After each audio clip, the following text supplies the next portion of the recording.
달콤한 말씀 행복한 하루. 오늘 함께 나누실 말씀은 역대상 10장 1절에서 14절 말씀입니다. 블레셋 사람들과 이스라엘이 싸우더니 이스라엘 사람들이 블레셋 사람들 앞에서 도망하다가 길보아 산에서 죽임을 당하여 엎드러지니라. 블레셋 사람들이 사울과 그 아들들을 추격하여 블레셋 사람들이 사울의 아들 요나단과 아비나답과 말기수아를 죽이고 사울을 맹렬히 치며 활 쏘는 자가 사울에게 따라 미치매 사울이 그 쏘는 자로 말미암아 심히 다급하여 사울이 자기의 무기를 가진 자에게 이르되 너는 칼을 빼어 그것으로 나를 찌르라. 할례 받지 못한 자들이 와서 나를 욕되게 할까 두려워하노라. 그러나 그의 무기를 가진 자가 심히 두려워하여 행하기를 원하지 아니하매 사울이 자기 칼을 뽑아서 그 위에 엎드러지니 무기 가진 자가 사울이 죽는 것을 보고 자기도 칼에 엎드려져 죽으니라. 이와 같이 사울과 그의 세 아들과 그 온 집안이 함께 죽으니라. 골짜기에 있는 모든 이스라엘 사람이 그들의 도망한 것과 사울과 그의 아들들이 다 죽은 것을 보고 그 성읍들을 버리고 도망하매 블레셋 사람들이 와서 거기에 거주하니라. 이튿날에 블레셋 사람들이 와서 죽임을 당한 자의 옷을 벗기다가 사울과 그의 아들들이 길보아 산에 엎드러졌음을 보고 곧 사울의 옷을 벗기고 그의 머리와 갑옷을 가져다가 사람을 블레셋 땅 사방에 보내 모든 이방 신전과 그 백성에게 소식을 전하고 사울의 갑옷을 그들의 신전에 두고 그의 머리를 다곤의 신전에 단지라. 길르앗 야베스 모든 사람이 블레셋 사람들이 사울에게 행한 모든 일을 듣고 용사들이 다 일어나서 사울의 시체와 그의 아들들의 시체를 거두어 야베스로 가져다가 그곳 상수리 나무 아래에 그 해골을 장사하고 7일간 금식하였더라. 사울이 죽은 것은 여호와께 범죄하였기 때문이라. 그가 여호와의 말씀을 지키지 아니하고 또 신접한 자에게 가르치기를 청하고 여호와께 묻지 아니하였으므로 여호와께서 그를 죽이시고 그 나라를 이새의 아들 다윗에게 넘겨주셨더라. 우리는 지금까지 역대상 1장에서 9장에 이르는 방대한 족보의 산맥을 함께 넘었습니다. 아담으로부터 포로 귀환 공동체에 이르기까지 하나님께서 수천 년의 세월 동안 당신의 백성을 얼마나 신실하게 보존해 오셨는지 그 은혜의 계보를 확인했습니다. 그런데 오늘 10장에 들어서자마자 분위기는 급격히 반전됩니다. 생명의 기록이었던 족보가 끝나고 펼쳐지는 첫 번째 역사의 장면은 안타깝게도 이스라엘의 초대왕 사울의 비참한 죽음입니다. 성경은 그가 죽임을 당한 이유를 이렇게 단호히 기록합니다. 13절 말씀입니다. 사울이 죽은 것은 여호와께 범죄하였기 때문이라. 그가 여호와의 말씀을 지키지 아니하고 또 신접한 자에게 가르치기를 청하고. 사실 이 말씀이 우리에게 피부로 잘 와닿지는 않습니다. 우리는 흔히 사울과 거리를 두며 그를 나와 상관없는 실패자로 규정하곤 합니다. 우리가 말씀에 완벽히 순종하진 못해도 사울처럼 점쟁이를 찾아가 앞날을 묻지는 않지라는 안도감이 우리 안에 있기 때문입니다.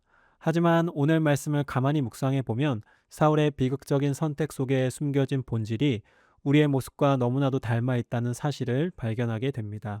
오늘 본문 4절을 보면 사울의 비참한 마지막 순간이 기록되어 있습니다. 화살에 맞아 중상을 입은 사울은 자기의 무기 든 자에게 이렇게 요청합니다. 너는 칼을 빼어 그것으로 나를 찌르라. 할례 받지 못한 자들이 와서 나를 욕되게 할까 두려워하노라. 사울은 블레셋 사람들에게 수치당하는 것을 견딜 수 없어 자결을 선택합니다. 얼핏 보면 이방인에게 모욕당하지 않으려는 거룩한 자존심처럼 보일지도 모릅니다. 하지만 이것은 거룩함이 아니라 죽는 순간까지도 내려놓지 못한 지독한 체면이었습니다. 하나님 앞에 내 영혼이 어떻게 설 것인가 보다 사람들 눈에 내가 어떻게 비칠 것인가가 더 중요했던 것입니다. 성경은 사울이 죽은 이유를 여호와께 묻지 아니하였기 때문이라고 짚어냅니다.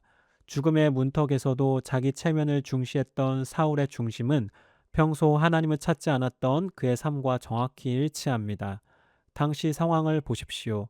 블레셋이라는 거대한 문제가 닥쳤을 때 하나님은 침묵하셨습니다. 그러자 사울은 곧바로 하나님이 금하신 점쟁이를 찾아갑니다. 왜 그랬을까요? 사울에게는 하나님과의 관계보다 눈앞의 문제가 훨씬 더 커 보였기 때문입니다. 하나님이 나를 어떻게 보시는가 보다 이 문제가 나를 어떻게 무너뜨릴까가 더 두려웠던 것입니다. 결국 사울의 중심에는 하나님보다 나 자신이 더 소중하게 자리 잡고 있었습니다. 우리가 주님께 온전히 나아가지 못하는 이유도 이와 같습니다. 시간이 없어서 혹은 상황이 안 좋아서가 아닙니다. 실상은 내가 너무 중요하기 때문입니다. 내 자존심, 내 계획, 내 체면이 너무 귀하기에 주님께 자리를 내어드리지 못하는 것입니다. 하나님과의 관계가 깨진 것보다 내 삶의 문제가 안 풀리는 것에 더 고통스러워하고 계십니까? 그렇다면 우리 역시 사울의 길을 걷고 있는 것입니다. 내가 나를 지키려 하고 내 체면이 하나님보다 앞서 있는 한 우리는 결코 주님께 묻는 자가 될 수 없습니다. 하나님께 묻는 대신 자기 체면을 선택한 사울이 향한 곳은 엔돌이었습니다. 하나님의 침묵 앞에서 그가 내놓은 최선의 지혜는 영적인 불법을 저질러서라도 정보를 캐내는 것이었습니다. 하지만 여러분, 성경은 참으로 역설적인 결말을 보여줍니다. 블레셋의 문제를 해결하기 위해 온갖 수단을 동원했던 사울은 결국 그가 그토록 피하고 싶어 했던 블레셋의 손에 죽임을 당합니다. 문제를 해결하고자 했던 사울의 인간적인 지혜는 결코 정답이 아니었습니다. 우리 역시 사울처럼 점쟁이를 찾아가지는 않지만 사울의 엔도렘과 다를 바 없는 나만의 지혜를 의지할 때가 많습니다. 물질을 움켜쥐면 미래가 해결될 것이라 믿고 자녀에게 좋은 학벌을 물려주면 삶이 보장될 것이라 확신합니다. 사람들에게 능력을 인정받으면 행복해질 것이라고 기대하며 밤잠을 설칩니다. 하지만 정직하게 돌아보십시오. 혹시 우리는 하나님을 배제한 채 나의 지혜만으로 이 세상을 돌파하려 하지는 않았습니까? 기억하십시오. 돈의 문제를 해결하기 위해 하나님의 방법이 아닌 나의 욕심을 앞세운다면 결국 우리는 돈 때문에 무너질 것입니다.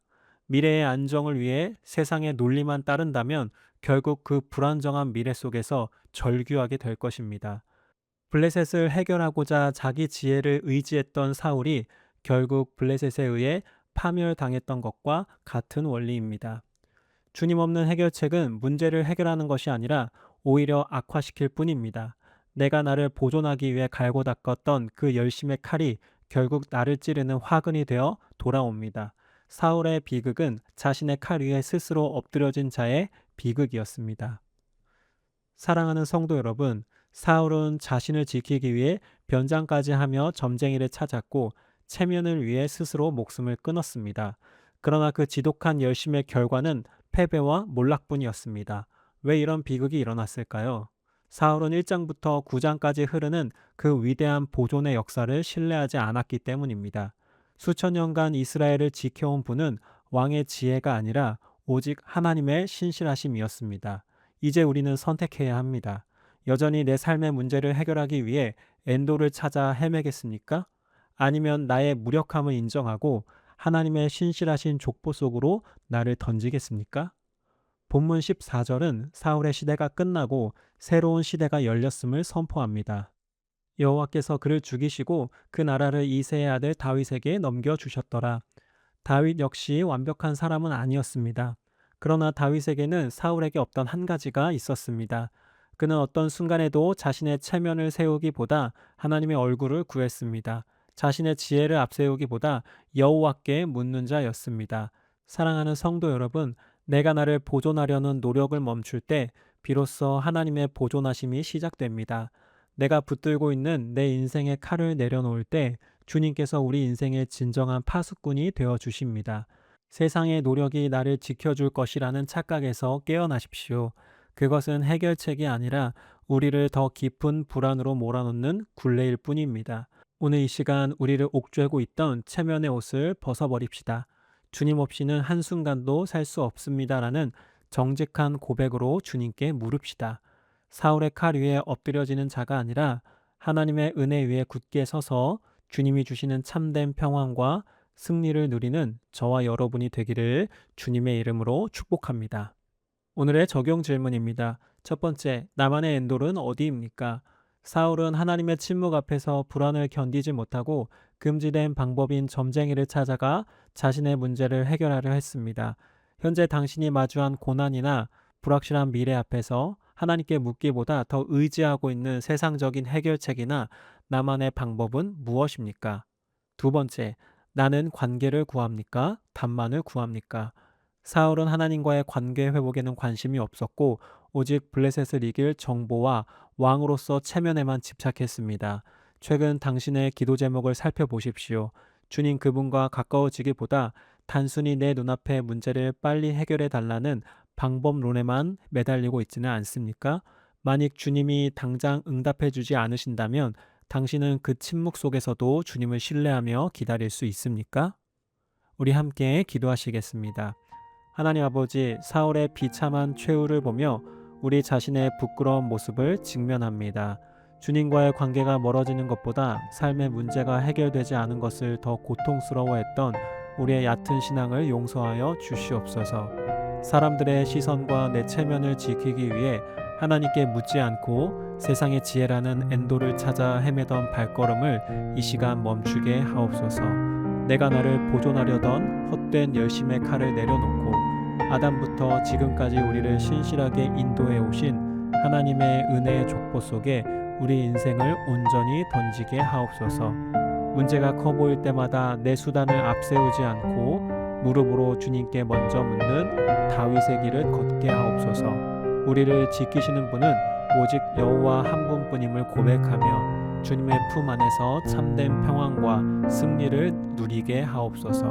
우리를 영원히 보존하시는 예수 그리스도의 이름으로 기도드립니다. 아멘.